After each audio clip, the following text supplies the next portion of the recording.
cuando hablamos de escatología, logos, conocimiento, escato, las cosas del más allá o las cosas del final de los tiempos.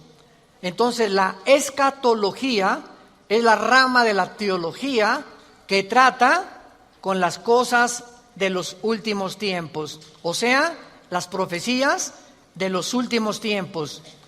Y así vamos a titular esta serie, Conociendo el fin de los tiempos.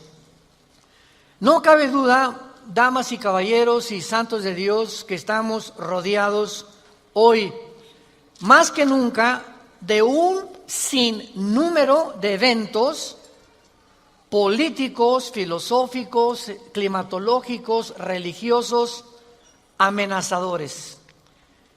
En el mundo siempre ha habido guerras, en el mundo siempre ha habido depravación sexual, degradación moral, siempre ha habido revoluciones, golpes de Estado, etcétera, etcétera. Pero nunca todas estas situaciones o eventos habían convergido como en el momento en que nos encontramos actualmente. Si hiciéramos un breve panorama geopolítico alrededor del mundo, nos damos cuenta, ¿verdad?, que de México hasta abajo, hasta la Patagonia, están las naciones latinoamericanas e iberoamericanas ardiendo, por todos lados protestas, en Hong Kong protestas, en Irak protestas contra el gobierno. Es en Estados Unidos un clima que se está viviendo de demasiada tensión, donde quieren destituir a un presidente, etcétera, etcétera. El Medio Oriente ni se diga, continúa con el conflicto aumentando acerca de quién controla el petróleo, quién controla el Golfo Pérsico. Estados Unidos abandona a los kurdos, que es el grupo étnico entre Siria y Turquía, que defendieron a Estados Unidos durante la guerra del Golfo Pérsico, y vemos un mare magnum en el mundo donde volteamos y estamos preguntándonos, en medio de tantas cosas, ¿quiénes son los buenos y quiénes son los malos? ¿Quién tiene la razón de todo lo que oímos en los periódicos, en la televisión? Unos dicen una cosa, golpe de Estado, no fue golpe de Estado, revolución, no fue revolución, los kurdos esto, Estados Unidos por acá, y estamos en medio de un mundo verdaderamente confundido. Sin embargo, la Biblia nos muestra que nosotros no debemos vivir en confusión. Ya cuando un cristiano dice, no sé quién tiene la razón, o creo yo porque los medios de comunicación, recuerden algo, ¿verdad? Los medios de comunicación, televisiones, radios, etcétera, etcétera, muchas veces tergiversan, las noticias de tal manera que llegan a manipularnos y a hacernos creer lo que ellos creen. Entonces, dependiendo quién está detrás de los medios de comunicación, qué ideologías o qué filosofías o quiénes son los dueños de CNN o de BBC News o de Fox News, etcétera, etcétera, o en México, dependiendo quién se encuentra detrás, es la clase de mensaje que envían. Y cuando nosotros oímos en Fox News una cosa que contradice CNN otra cosa, y otros periódicos de México dicen una cosa, y otro periódico dice otra cosa, llegamos a preguntarnos, ¿quién dice la verdad? ¿No es verdad? Realmente, ¿quién dice la verdad? ¿En qué mundo nos encontramos? Realmente, ¿cómo podemos nosotros afianzarnos? Es como si estuviéramos en un barco que se está hundiendo y nos hemos echado fuera de la borda, como cuando el Titanic en 1910-12 se estaba hundiendo, nos aventamos al mar y nos agarramos de un salvavidas. Y ahorita así está el mundo, estamos tratando de buscar un salvavidas, algo que nos dé seguridad. Algo que ya no produzca tanta tensión en nuestras vidas, tanta angustia, porque el mundo vive angustiado. Hay demasiada ansiedad. La enfermedad número 1 que la Clínica Mayo en Rochester y el Hospital Hopkins en Estados Unidos, que son las dos clínicas médicas más respetadas que hay en el mundo en cuanto a evaluaciones y a sugerencias médicas, coincidieron hace algunos años en que el factor común denominador o la causa número 1, escúcheme con mucho cuidado, este es un dato que viene de clínicas médicas, no cristianas, la causa número 1 de las enfermedades mentales y físicas del ser humano en el siglo XXI es el estrés. El estrés es un estado de angustia, un estado de tensión, de ansiedad interna que no te deja vivir y que te hace que estés enojado contra el gobierno, enojado con tu papá, con tus hijos, etcétera, etcétera. Ves a toda la gente con recelo, no confías de nadie, te vuelves amargado, te vuelves amargada. Y es el estado interno al que el ser humano está llegando porque hay demasiados conflictos en el mundo, demasiadas noticias. Estamos oyendo con el iPhone qué pasó en Irak, qué pasó en el Medio Oriente, qué pasó por acá, mis amigos, mis amigas, y llega un momento en que el ser humano ya no tiene paz. Ayer en el Congreso de Pastores que tuvimos en México, llegaron una familia a consultarme. Él es pastor, su esposa lo acompaña hace mucho tiempo, y me dice: Armando, quiero decirte una cosa. Tenemos un programa de televisión en Sudamérica y un programa de radio. Y el otro día estaba radiando unas noticias, me dice la esposa, y ¿sabes una cosa? Que de repente se me olvidó todo. Entré en un estado de amnesia en el que ya no sabía ni quién era yo. Algo me pasó en las neuronas de mi cerebro que se me fueron todas las ideas. Y duré como 1 o 2 días, mi esposo asustadísimo, ¿qué me habrá pasado? No fue un golpe, no tuve un trauma, y se me fueron todas las ideas. Inmediatamente le contesté y le dije: eres una mujer demasiado estresada. Y hay una autora inglesa que les recomiendo, ahorita mi esposa está devorando todos sus libros, que se llama Carolina Leaf, L-E-A-F, Leaf.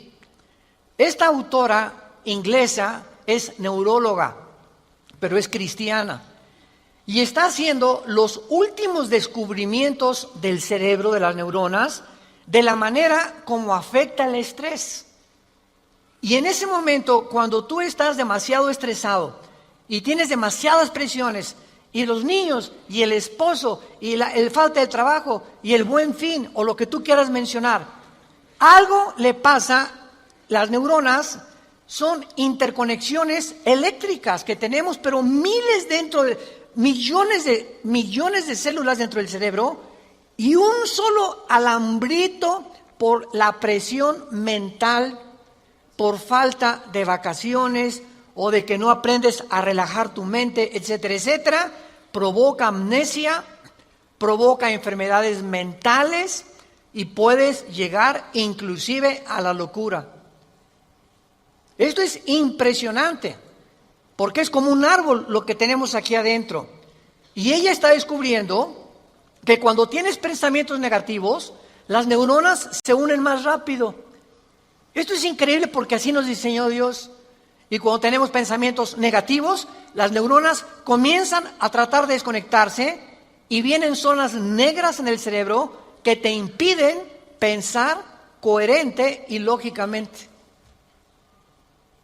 Qué interesante que Filipenses 4:8 diga en la Biblia: en esto pensad, todo lo que es bueno, todo lo que es justo, todo lo que es buen hombre, ocupa tu mente pensando cosas positivas.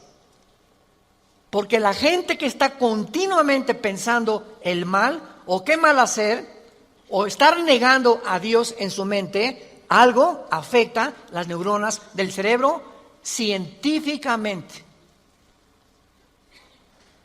Y cuando venimos a la Biblia nos damos cuenta, ¿verdad?, que se están derrumbando todas las ideologías. El comunismo ya no es el comunismo, porque el comunismo que yo practiqué, por ejemplo, ustedes muchos saben que antes de que yo fuera cristiano fui comunista, fui ateo. A los 12 años me decepcioné de la religión que nos inculcaron y llegué a negar a Dios. Las religiones son un engaño, todas quieren explotar a la gente, estos eran mis pensamientos. Tenía el Che Guevara arriba de mi cuarto con un póster inmenso de él, y Marx y Engels y Lenin, etcétera, etcétera. Y para mí ese era mi mundo y era lo que yo creía era la respuesta, un sistema ideológico para poder cambiar la sociedad. Sin embargo, cuando descubrí, ¿verdad?, que este sistema era completamente contradictorio, como se demostró en 1990, que cayó el comunismo en Europa, cuando Mikhail Gorbachev confesó que era una ideología. Para que seas comunista, número 1, tienes que ser ateo. Escúchame con mucho cuidado. Número 2, tienes que ser darwiniano. O sea, tienes que creer que al morir no hay nada. Que vas a la tierra y que no hay Dios y ahí acabó. No hay otra vida, no hay mundo espiritual, no hay ninguna otra dimensión. Número 3, tienes que ser humanista, no humanitario, humanista. O sea, tienes que creer que el hombre tiene las respuestas para sus problemas. Ese es el humanismo. Cuando creemos que nosotros podemos resolver la pobreza, las injusticias, etcétera, etcétera. Que es la historia del fracaso de la Liga de las Naciones Unidas, la OTAN, la OEA, llámale como quieras. El hombre es incapaz de resolver los problemas que van más allá de nuestra capacidad para resolverlos. Ese es el humanismo. Entonces, si no hay esta plataforma, no eres comunista, es una mentira. Y ahora los últimos comunistas o los últimos demócratas o los últimos que han tratado de implementar diferentes sistemas de pensamiento, se dan cuenta que están ya mezclando una ideología, comunismo con democracia, con capitalismo, porque no ha funcionado. Porque es la confusión a la que hemos llegado. Y como dijo don Teofilito, en México ni lo podremos alcanzar jamás. Porque no hay ningún sistema de gobierno perfecto.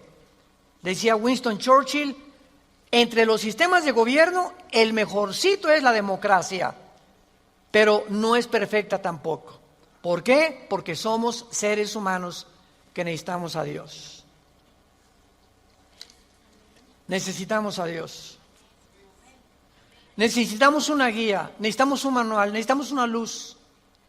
Y por eso el mundo está perdido completamente.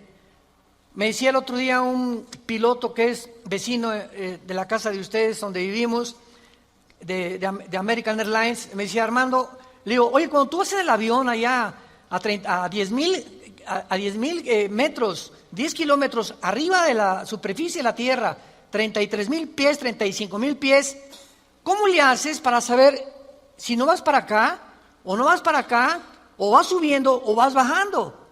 Porque la cabina del piloto es pues muy poquita, nada más ve lo que está enfrente. Me dice: Armando, sería imposible que nosotros piloteáramos sin instrumentos.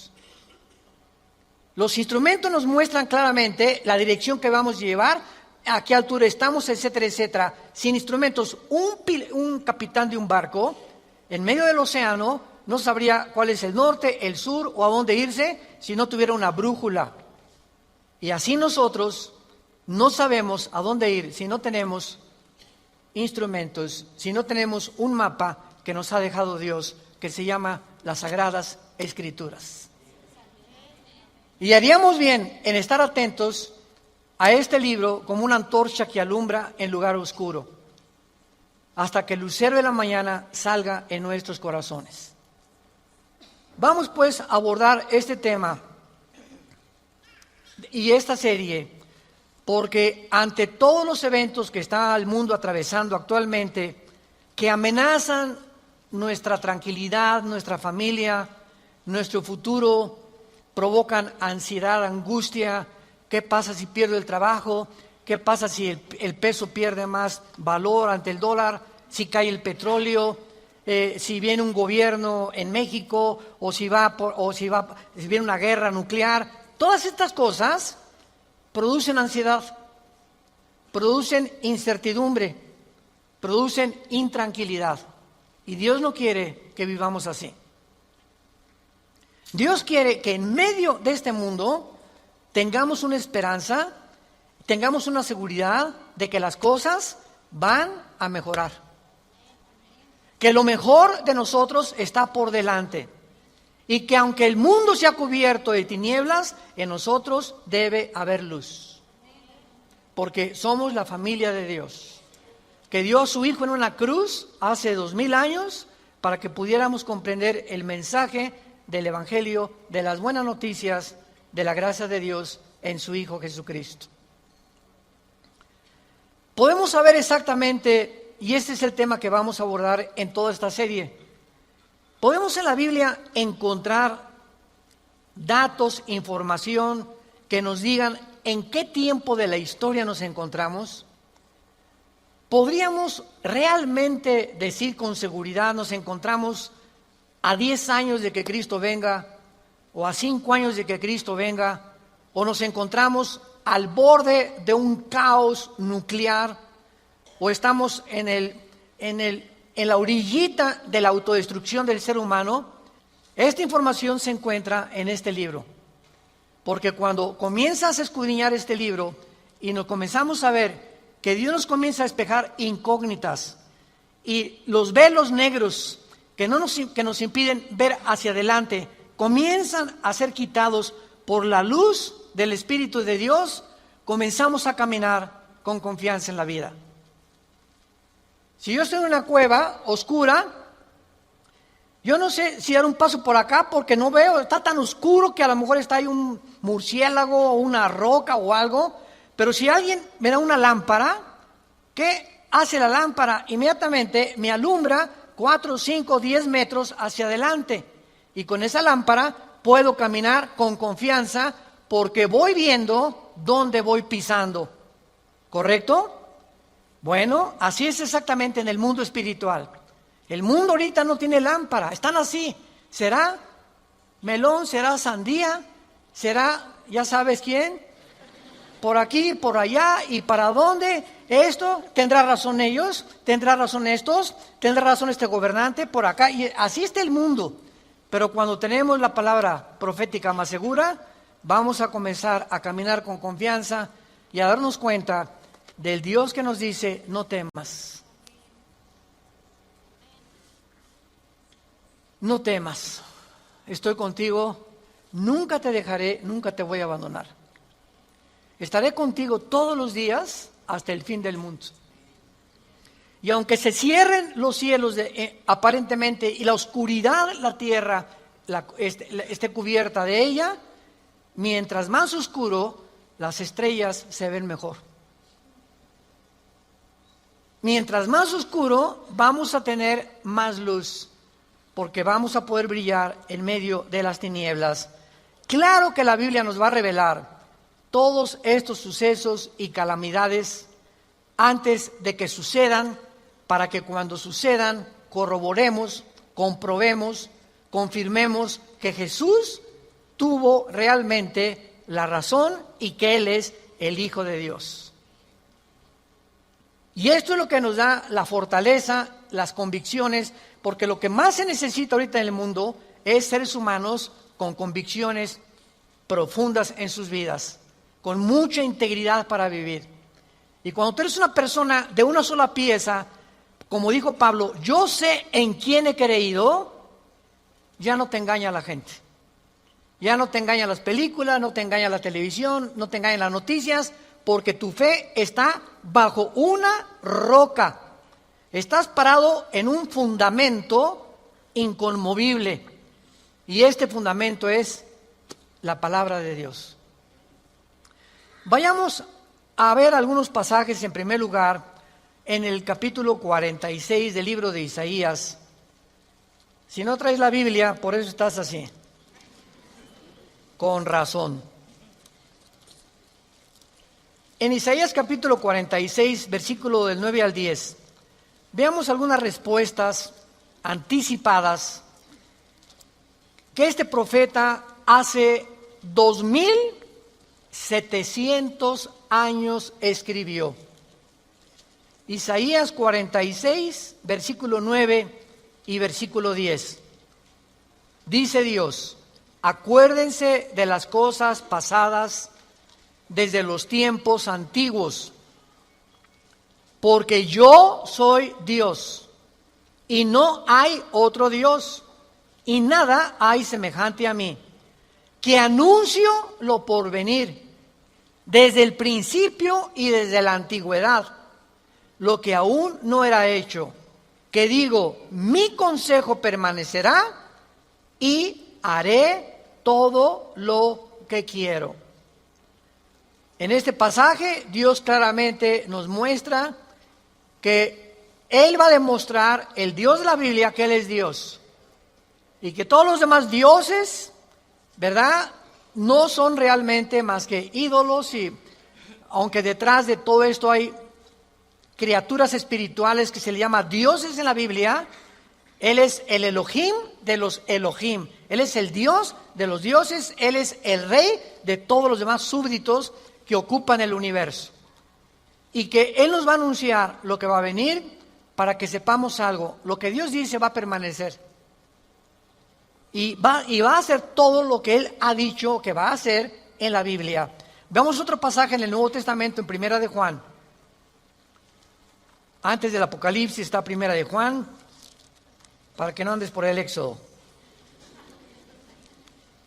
En Primera de Juan, capítulo 4, versículos 5 al 6, el apóstol, el último de los apóstoles de Jesucristo, que murió a los 93, 92 años de edad, fue el último que murió de ellos, escribe, Primera de Juan 4, del 5 al 6, ellos son del mundo, sigue con cuidado esta lectura, ellos son del mundo, por eso hablan del mundo, y el mundo los oye.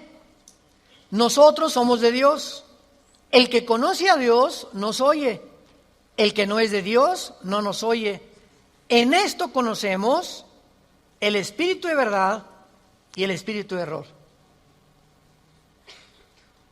Tú prendes el radio y dices, ¿qué quiero oír? La charrita del cuadrante. Bueno, porque eso es lo que quieres oír. Pero al mismo tiempo tu aparatito de tu radio tiene ondas y tiene FM, tiene AM y tiene como 50 estaciones más que tú puedes oír. En el FM 91.3, 1440, etcétera, etcétera, ¿verdad? Pero tú sintonizas lo que tú quieres oír.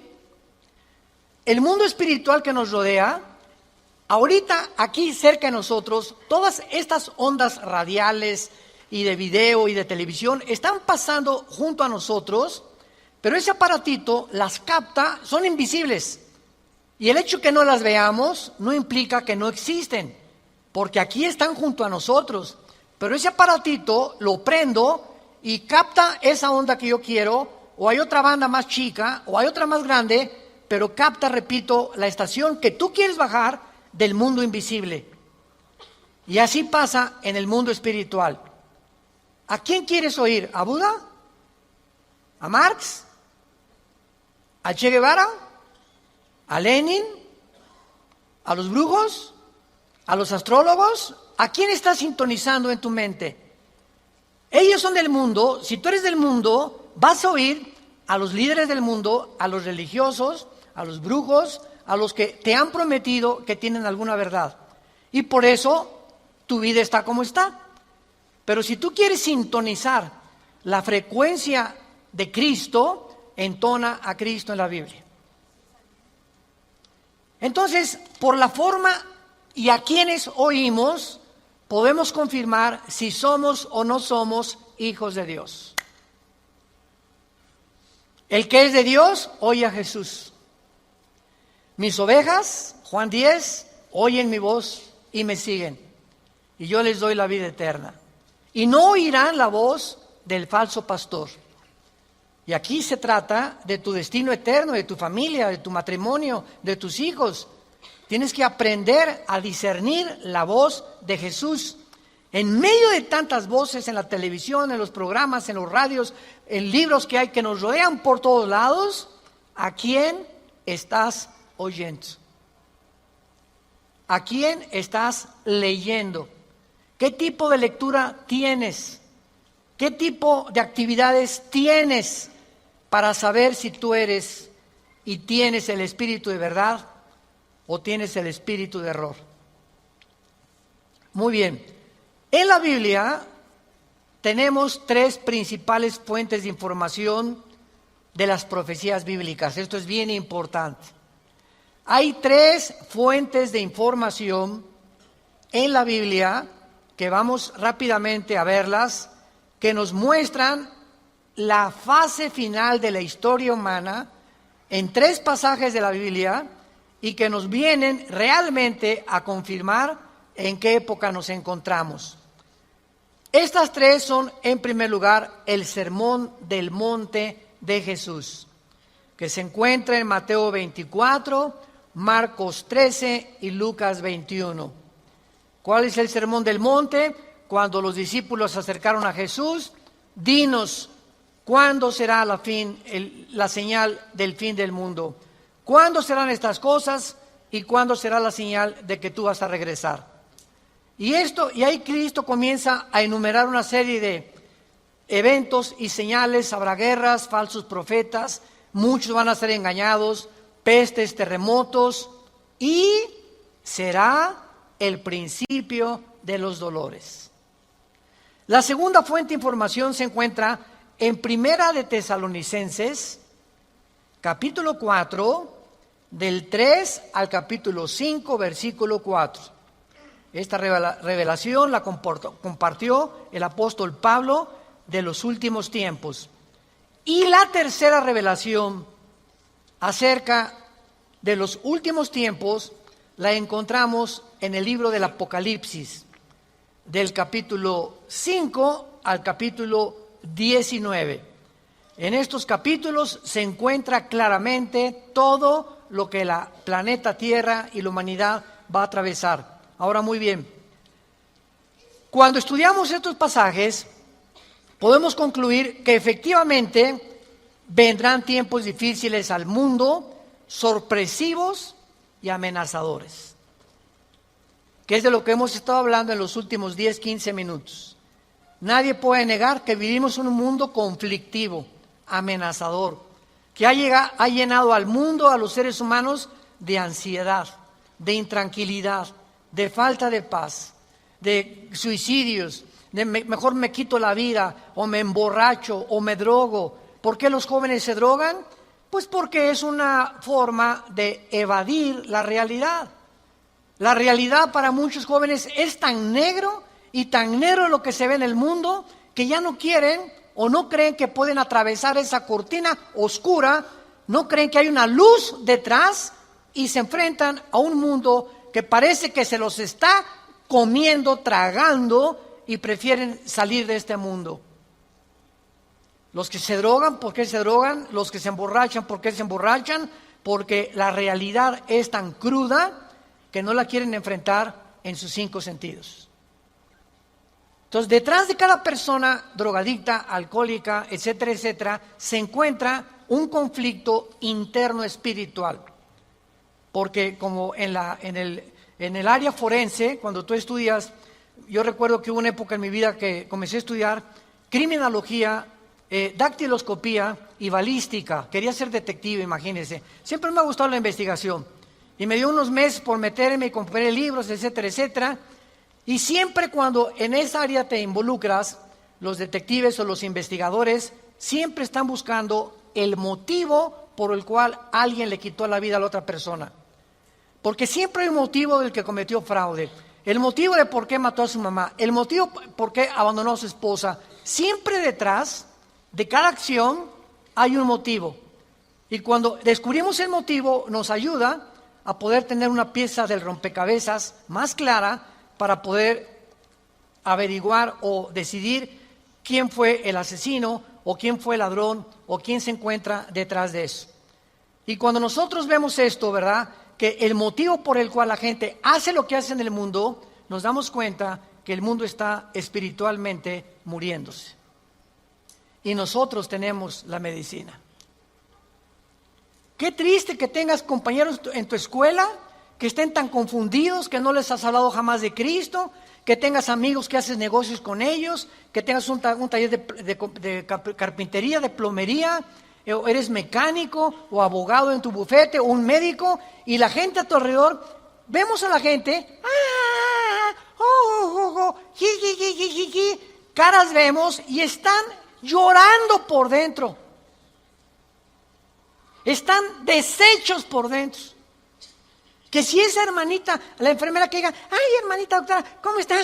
Muy buenos días, ¿verdad? Y te encierras con ella y te pones enfrente de ella, te puedo olvidar, se quitan esa máscara que están usando y caen en una expresión de llanto, de angustia que están escondiendo, poniéndose una máscara de aparente felicidad. Y así las personas que tú ves, no es cierto que son lo que estás viendo. Detrás de cada persona se encuentra un drama. Se encuentran problemas más allá de lo que podemos imaginarnos.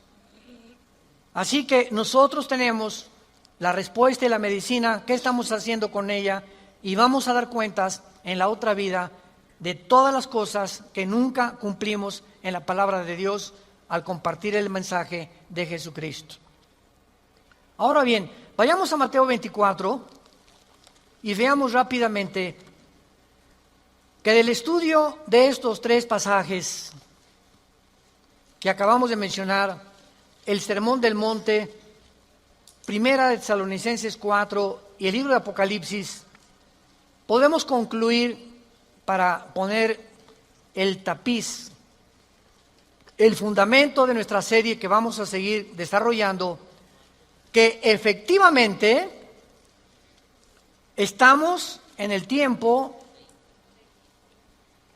de eventos muy amenazadores, sorpresivos, y aunque nosotros los cristianos no querramos ver, ni vamos a estar, esto está garantizado, nosotros no nos vamos a encontrar en los acontecimientos del libro del Apocalipsis.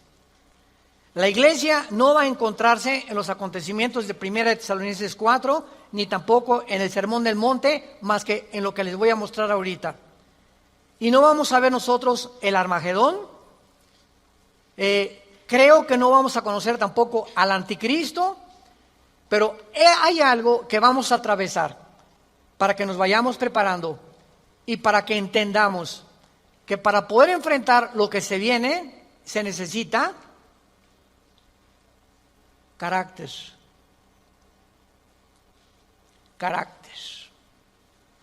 ¿Qué es el carácter?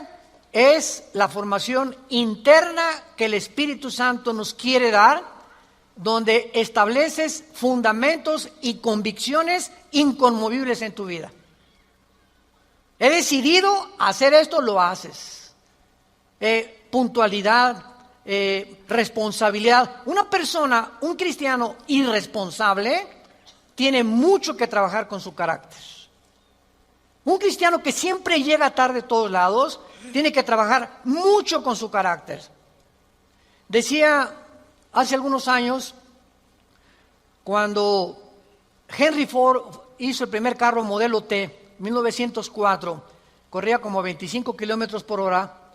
Su hijo, Henry Ford II, tomó la Ford Motor Company, la compañía de carros Ford en Estados Unidos, que fue la que más comenzó a vender carros a principios del siglo XX. Y este hombre llegaba a la compañía de Ford y ponía al jefe de la planta, al jefe de la administración, al jefe de la supervisión, ponía a líderes en cada departamento. Y él llegaba cada 2 o 3 meses, y si ese líder no hacía que funcionara la planta que él le había dado, lo corría. Dice, un líder, decía Henry Ford II, es la persona que hace que las cosas sucedan. Y si tú estás al frente de una responsabilidad y no cambias la situación, o no cambias la manera de pensar de los hombres o de tus soldados que tienes bajo tu responsabilidad, tú no eres líder. Entonces, qué importante es que la Biblia dice que todos nosotros debemos ser líderes.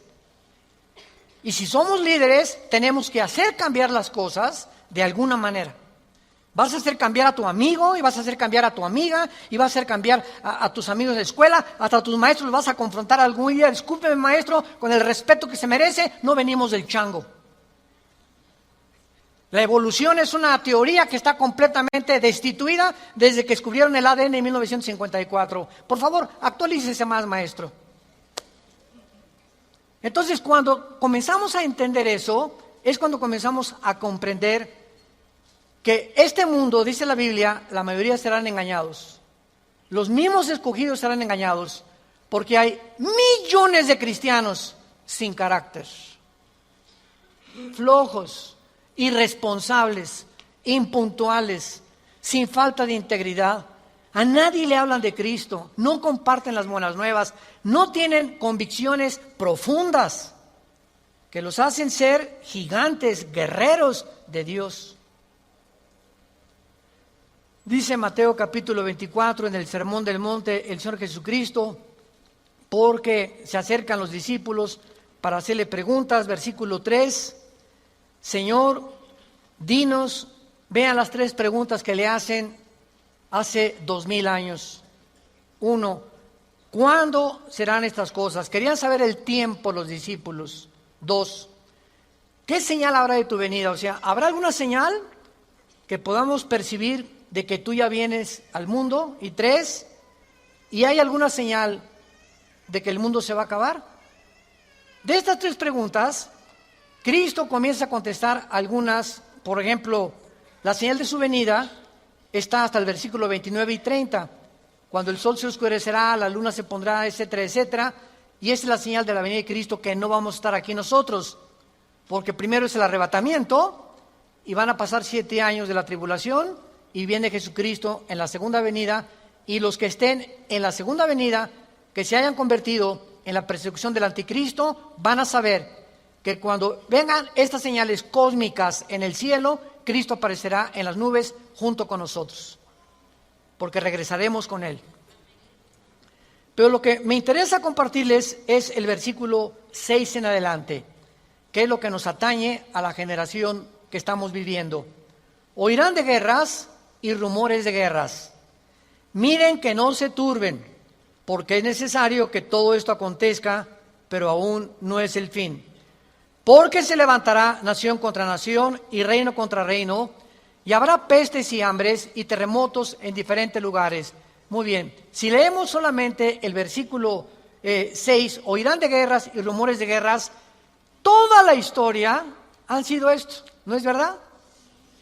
Desde que Caín asesinó a Abel, que Caín asesinó a su hermano Abel, toda la historia, de acuerdo, lo quieres apuntar, al Instituto para la Investigación para la Paz, en Suecia, Estocolmo, dictaminaron que de los 6,000 años aproximadamente de historia que tenemos, de 6,000 años, solamente ha habido 25 años de paz. La historia humana es una historia de guerras, guerras, guerras, guerras, guerras, guerras. En 6,000 años, 25 años de paz. O sea, siempre ha habido conflictos, revoluciones, golpes de Estado. Es la historia de nosotros. Pero entonces ahí podríamos quedar confundidos. Oye, Señor, ¿de qué estás hablando? Siempre ha habido guerras. Versículo 7, Él lo explica. Porque se levantará nación contra nación y reino contra reino.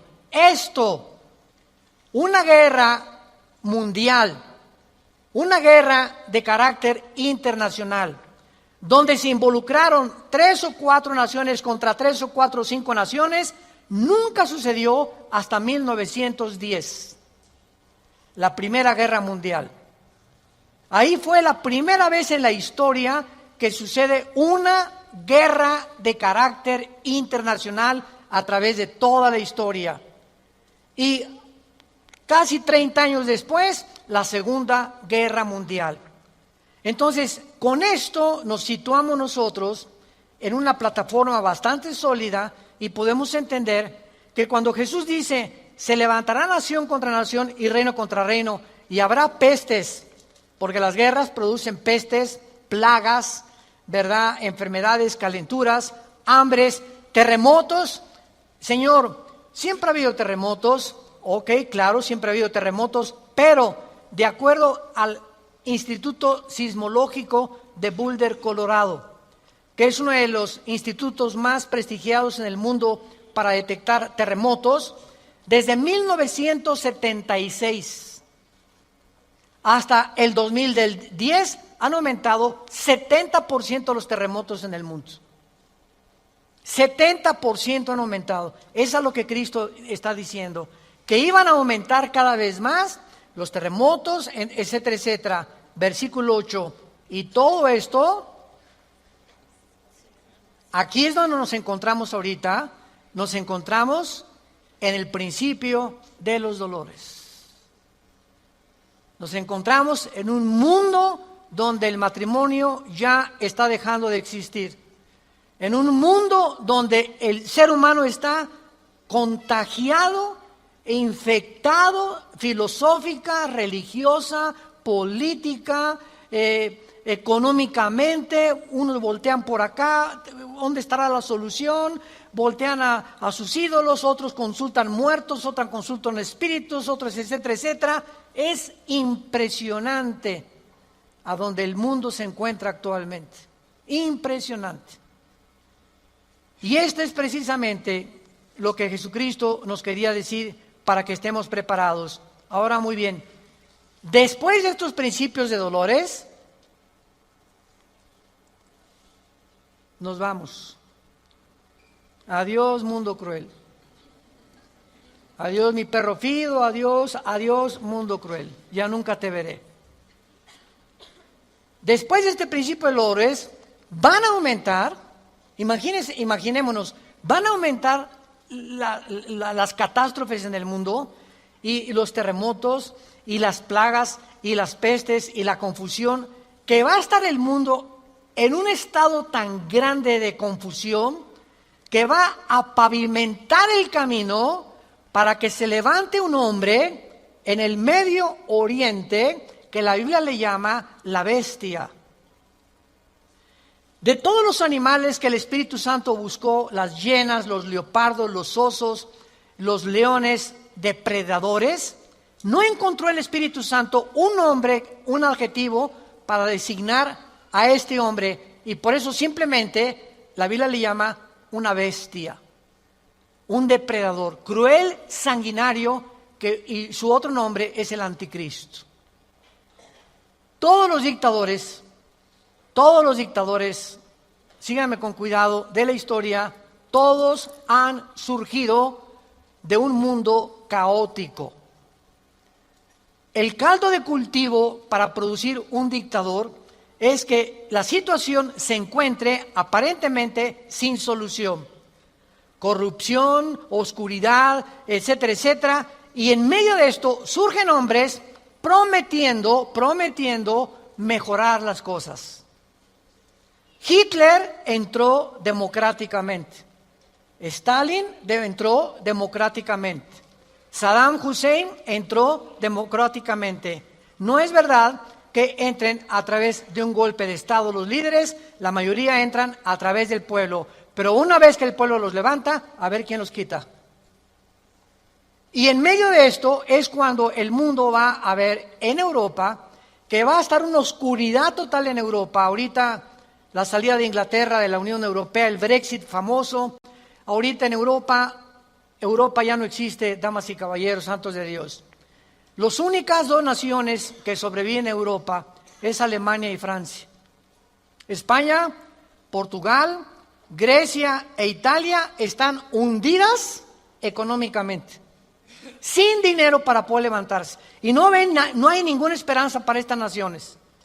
Había el Fondo Monetario Internacional que lo estaba manejando Alemania, se les acabó el dinero ya. Y Francia está ayudando un poquito a Alemania. Y gracias a Dios que en Alemania la ministra Angela Merkel es cristiana. En todo el mundo es la única líder que sus padres fueron pastores y ella dijo en enero de este año, Europa tiene que regresar a Dios. Entonces, Alemania está sobreviviendo, Inglaterra se está yendo sin los impuestos que le pagan las naciones a la Comunidad Europea o a la Unión Europea. Ya no va a haber forma de sostener una Unión Europea, que era el sueño de los europeos después de la Segunda Guerra Mundial.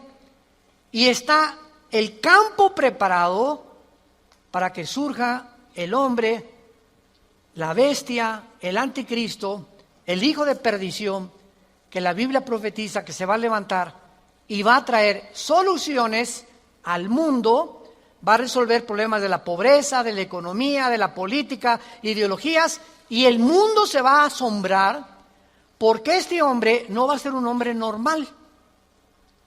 Va a ser un hombre poseído por un principado satánico.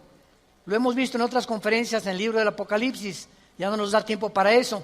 Pero va a ser un hombre que va a hacer milagros sobrenaturales.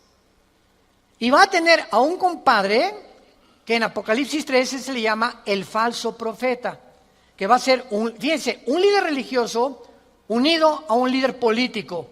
El líder político, el anticristo, va a usar a un líder religioso para que el líder religioso convenza al mundo de ponerse la marca el 666. Y cuando el líder religioso convenza al mundo y haga milagros, este líder religioso, el anticristo lo va a matar. Y va a deshacer la ciudad de donde salga el líder religioso, y el anticristo, a la mitad de los 3 años y medio, va a proclamarse. Segunda de Tesalonicenses capítulo 2, del 3 al 4, se va a proclamar que Él es Dios. Va a entrar al templo judío, va a violar el templo judío y va a hacer que el mundo lo adore como Dios. Pero, ¿será eso posible? ¿Que pueda llegar la humanidad a tal grado de adorar a un hombre como Dios? La historia nos enseña que el hombre no aprende la historia. ¿Se acuerdan de esa frase? Y el que no conoce la historia está condenado a repetirla. ¿Qué pasó con los césares romanos? Los césares romanos mandaron a la gente que los adoraran como dioses. Y los césares romanos se erigieron como dioses. Calígula mata a su familia. Nerón tenía de amante a un niño de 10 años. Era una depravación impresionante. Cuenta la historia que cuando un emperador romano estaba en el Coliseo, cuando vayan a Roma, vayan al Coliseo, es impresionante ver el Coliseo romano. Todavía en el Coliseo romano, cuando vayan a Roma, las manchas de la sangre de hace 2000 años, de los mártires que mataron los leones y quemaron vivos y que arrastraron, ahí están todavía las manchas de la sangre que las han mantenido. Bueno, pues cuenta la historia, ¿verdad?, que estaba el César en un coliseo, en el Coliseo romano, y entonces todo el mundo se tenía que hincar y decirle, salve César.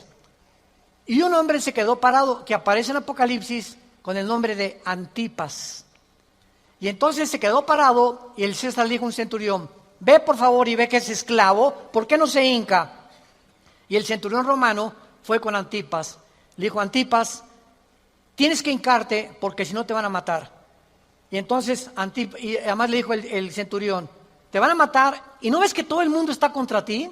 ¿No ves que tú eres el único? Y Antipas contestó, dile al César que si todo el mundo está contra mí, yo estoy contra todo el mundo, porque así murió mi Señor.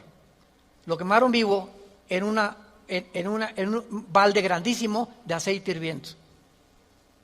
Y por eso Cristo le llama en Apocalipsis mi testigo fiel. Va a llegar un momento, santos de Dios, en que el mundo va a estar contra nosotros y ahí se van a denotar tus convicciones. Y si tus amigos están contra ti y tu familia está contra ti y el mundo está contra ti, nosotros estamos en contra de ellos. Porque nuestra fidelidad es al Hijo de Dios por los siglos de los siglos. Te damos gracias, Señor, por tu palabra.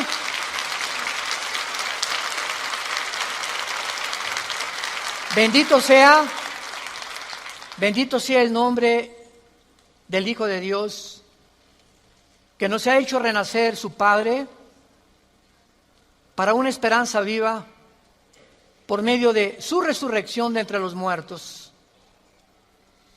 para que tengamos una esperanza que no puede morir en nuestro corazón y permanezcamos fieles a esta esperanza a la que todos hemos sido llamados. Al gran pastor de las ovejas, nuestro Señor Jesús, es nuestra lealtad, es nuestro amor, es nuestro corazón, porque Él fue el que dio su vida en nuestro lugar. A ti, Jesús, te damos gracias por vivir de entre nosotros y saber que más pronto de lo que nos imaginamos, vienes por tu iglesia. Vienes por aquellos que han sido fieles hasta la muerte, que han mantenido firmes sus convicciones en medio de un mundo confundido, donde estos hijos e hijas tuyas han permanecido inconmovibles en la fe, aferrados a la roca, a la palabra de vida, que es la que nos ha dado la vida eterna. Te damos gracias, Señor, porque sigues llamando al mundo al arrepentimiento, a que se vuelvan a ti. No somos dioses, somos seres humanos, agentes morales, débiles, vulnerables, irresponsables de todas nuestras acciones, pensamientos y palabras. Y daremos cuenta algún día, después de nuestra muerte, de todo lo que hicimos mientras estábamos en este cuerpo que es temporal. Un cuerpo sujeto a la corrupción, pero dentro de nosotros el alma y el espíritu vivirá eternamente. Si tú esta mañana quieres invitar a Cristo y aún no estás seguro de que tienes la vida eterna o segura, dile simplemente estas palabras: Señor, te pido perdón por mis pecados. Creo que en esa cruz pagaste por ellos con tu sangre y que a los 3 días resucitaste de los muertos. Y porque creo que vivo, te pido en este instante, Señor Jesús, que entres a mi vida como mi Señor y mi Salvador. Tendré el poder ahora, de la corta vida que me queda, vivirla para ti, conocerte, adorarte y morir en paz, al saber que mis pecados han sido perdonados y que me has amado hasta la muerte. Oramos en tu nombre, bendito Jesús. Amén. Gracias a Dios por esta palabra maravillosa que Dios nos ha dado, la palabra de Dios. Gracias, Señor, por este libro maravilloso que es la Biblia.